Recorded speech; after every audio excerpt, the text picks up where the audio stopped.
喂，想唔想喺最短時間內變成一個令自己都覺得驚訝嘅更好版本啊？想睇落去啦。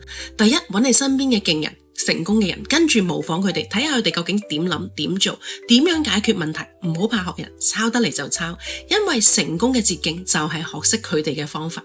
第二，早起加努力做嘢，想變強呢，唔係靠講嘅，係靠做嘅。喺未來嗰2-3年內不斷嘗試，不斷行動，試到啱自己嗰條路為止。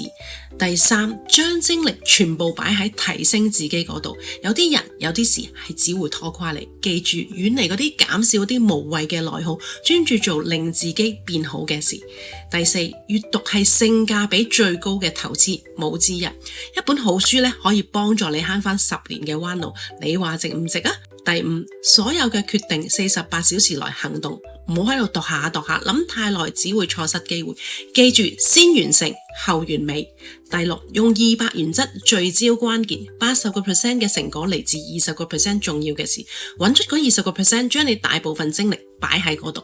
第七，相信複利，每日進步1%，每日少少，1年之後你會比今日勁38倍。喺正確嘅方向上行得夠耐，奇蹟就會出現㗎喇。喂，講咁多唔係等你睇完算㗎，係要開始做。記住，行動先係改變自己最快嘅方法，做咗先。